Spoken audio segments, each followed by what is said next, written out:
السلام عليكم ورحمة الله وصلى الله على نبيه الكريم. لا نواصل دروسنا في سينماتيك. هذا إن شاء الله يعود آخر بارتي في كور. Dans les prochaines vidéos, on va faire quelques exercices et fixer les idées qu'on a vues dans le cours. حالتكم ما فتشوف tous les cours passés, j'invite ترجعوا تسويفون dans l'ordre.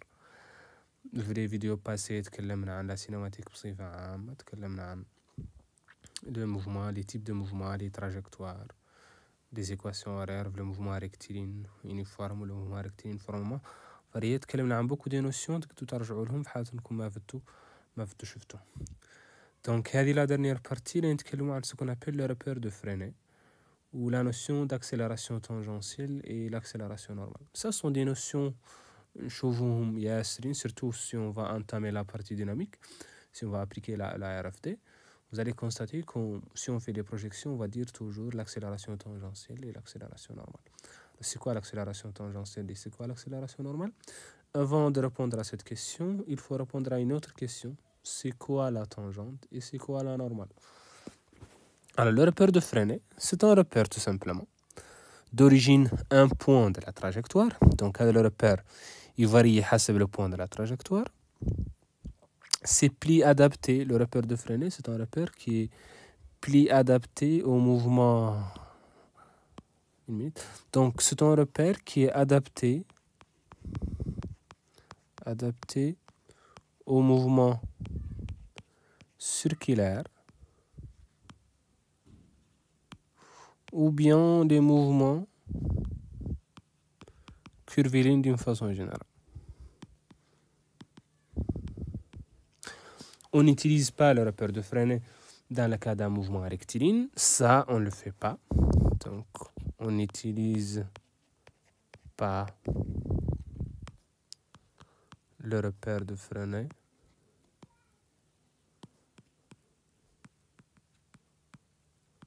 pour un mouvement rectiligne. Donc, pour un mouvement rectiligne, c'est pas la peine d'aller utiliser le repère de Freinet. Généralement, le repère de Freinet دايما utilise les mouvements circulaires, voilà les mouvements curvilínés. Alors, c'est quoi le repère de Freinet? Supposons qu'on a un mouvement circulaire. Donc, je vais essayer de tracer un cercle. Alors, je vais décocher le remplissage, ok. Donc, je vais tracer un simple cercle simplement. Voilà. Et je vais supposer que mon objet, il se déplace sur ce cercle-là. Maintenant, à t égale à 0, il se trouve dans cette position. Après, il passe à cette position. Après cette position. Après celui-là, etc. Donc, ça, c'est les positions occupées par le mobile au cours de son trajectoire. Donc, c'est-à-dire que mon objet, il fait un mouvement de rotation dans ce sens. Le sens représenté par ce flèche que j'ai ici. Alors, on peut représenter le repère cartésien. Le repère cartésien, c'est tout simplement un repère où l'axe horizontal, c'est généralement, on note ça, X, et l'axe vertical, on va le noter comme l'habitude Y. Mais ça, c'est pas le meilleur repère pour étudier ce mouvement-là. Pour étudier ce mouvement-là, c'est plutôt, on doit plutôt étudier ce mouvement dans le repère de Freinet. Alors, c'est quoi le repère de Freinet? Alors, le repère de Freinet, ces axes, un de des axes tout simplement, de la tangentielle, un de la normale, un de bien sûr une origine. Alors, dans le repère cartésien, X et Y ont des sens figés. Un sens X toujours horizontal, Y toujours vertical. Ça, c'est le repère cartésien. Maintenant, pour le repère de Freinet, la normale et la tangentielle n'ont pas de sens figés. Sensat mais change حسب le point. C'est-à-dire que le repère change de point à un autre point. Supposons qu'on veut représenter le repère en ce point-là. Alors, on définit la normale comme étant, donc ça c'est l'origine, le centre plutôt de notre cercle. La normale, c'est le vecteur qui est dirigé vers le centre. Donc, un vecteur unitaire dirigé vers le centre, c'est ça ce qu'on appelle la normale. Et vous pouvez constater que la normale change d'un point à un autre. la normale en ce point-là qu'on va noter A. C'est pas la normale en ce point-là qu'on va noter B. Parce que la normale, c'est toujours tracé un segment qui lie le centre et le point. Et la normale, c'est toujours dirigé vers le centre. Alors, tu peux me dire, mais la normale A, c'est vertical, alors que la normale B, c'est horizontal. C'est ça ce qu'on a dit. On a dit que la normale et la tangentielle n'ont pas des sens figés. Sans ça, tout le monde change le point. La normale, par exemple, en ce point-là, vers le point, voilà, il faut tracer, il faut lier avec le centre. Et la normale, c'est dirigé vers le centre. Donc, pour tracer la normale, on va dire que la normale, c'est un vecteur unitaire,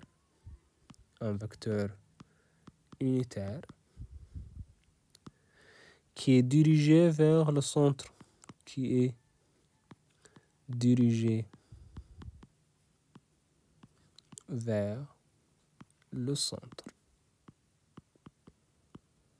Bien sûr, il change d'un point à un autre. La normale and A, comme vous avez vu ici, c'est pas la normale and B, c'est pas la normale and C, par exemple. On va appeler ce point-là le point C.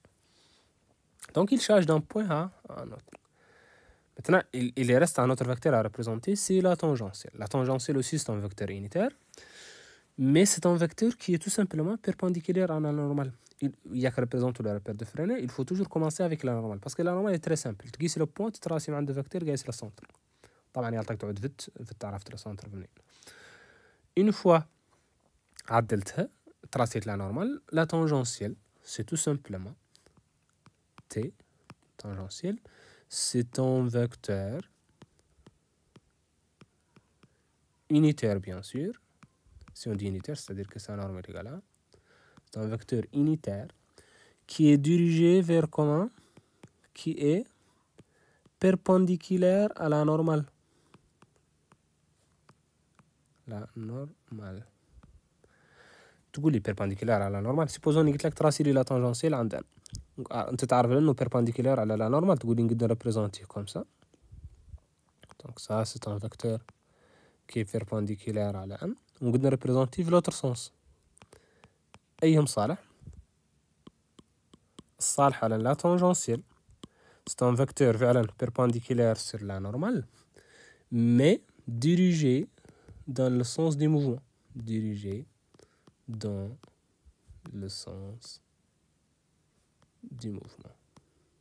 Voilà, Z, il y a le sens du mouvement. Alors pour notre cas, n'oubliez pas que le mouvement se fait dans ce sens-là. Voilà, notre tangentielle, il y a le sens. Donc la tangentielle, c'est le vecteur qui est perpendiculaire à la normale. Donc ici, on a représenté le repère de Freinet au point A. Au point B, par exemple, voici la normale, c'est déjà représenté. La tangentielle, c'est le vecteur qui lui est perpendiculaire et qui est dirigé dans le sens du mouvement. Même chose pour le point C, la normale, c'est le vecteur qui est dirigé dans le sens du mouvement et perpendiculaire à la normale. Donc c'est ça ce qu'on appelle le repère de Freinet. Maintenant pour l'accélération. L'accélération A s'écrit. L'accélération A a une composante suivant la normale qu'on va noter AN, portée par la normale, et une composante sur la tangentielle AT, portée par la tangentielle. Alors la question qui se pose, c'est comment on peut déterminer l'accélération normale et comment on peut déterminer l'accélération tangentielle. Alors ça, on appelle ça l'accélération normale. C'est la partie de l'accélération qui est portée par la normale. Et AT, c'est l'accélération tangentielle. Accélération tangentielle.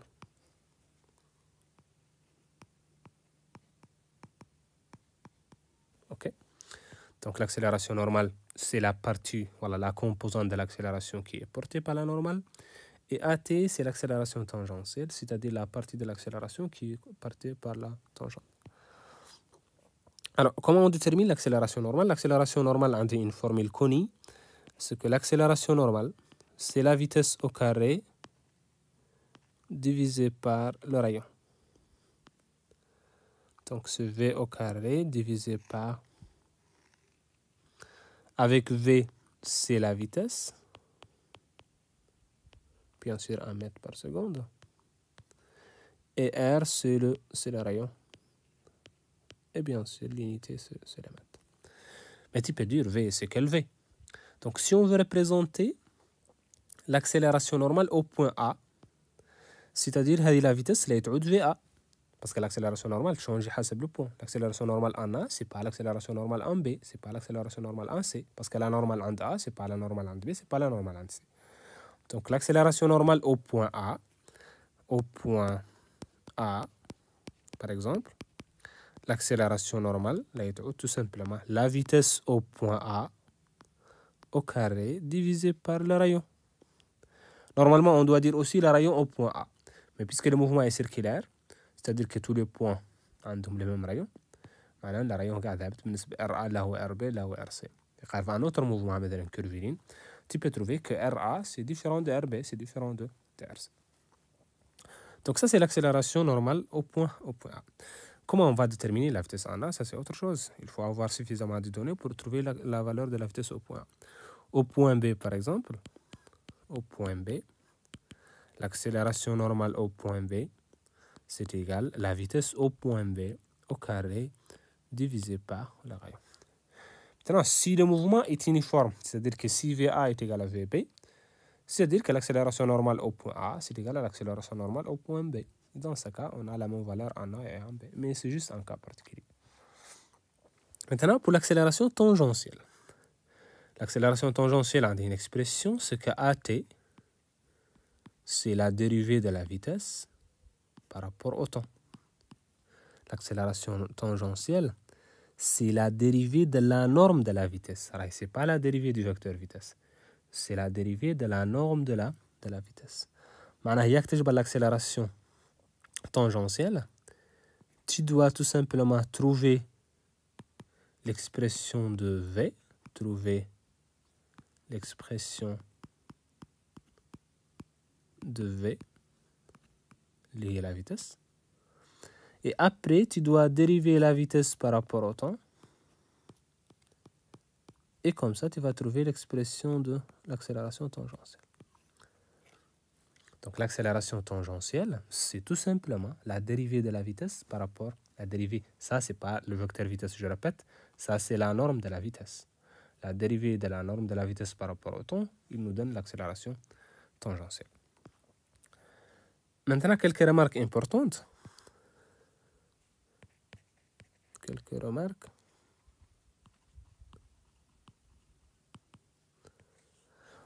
Si on trouve que l'accélération tangentielle est égale à 0, c'est équivaut à dire quoi? C'est équivaut à la dérivée de la vitesse par rapport au temps est égale à 0.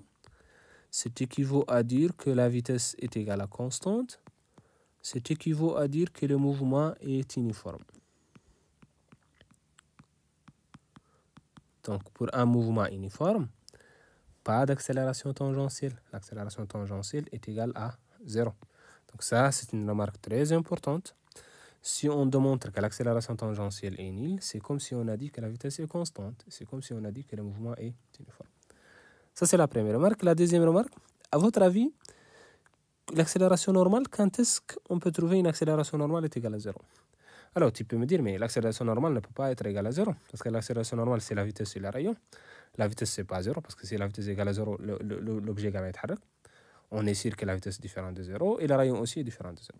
En tout cas, si le rayon ne peut pas être égal à 0, parce que c'est déjà dans le dénominateur.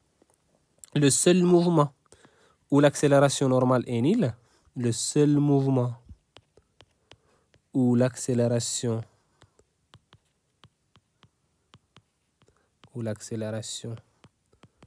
normale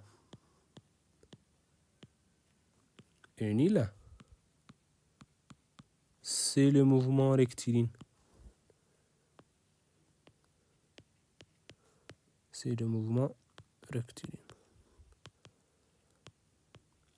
C'est-à-dire que AN est égal à 0. Si on trouve que l'accélération normale est égale à 0, c'est équivaut à dire que le mouvement est rectiligne.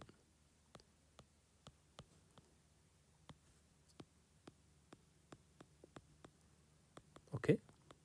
Pour un mouvement rectiligne, pas d'accélération normale. On a l'accélération tangentielle. Donc, c'est ça les deux remarques que je voulais mentionner. L'accélération tangentielle peut être nulle. C'est tout simplement veut dire que le mouvement est uniforme.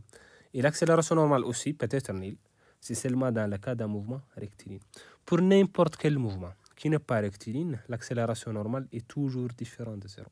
Si on trouve que l'accélération normale est égale à 0, tout simplement, on peut déduire directement que le mouvement est uniforme. Le mouvement plutôt est rectiligne. Donc c'est tout pour le cours cinématique. Donc c'était un cours un peu résumé et un peu rapide. Maintenant, on va essayer de faire quelques exercices, quelques applications pour fixer les idées. Et après, on va passer à la partie dynamique, Inch'Allah.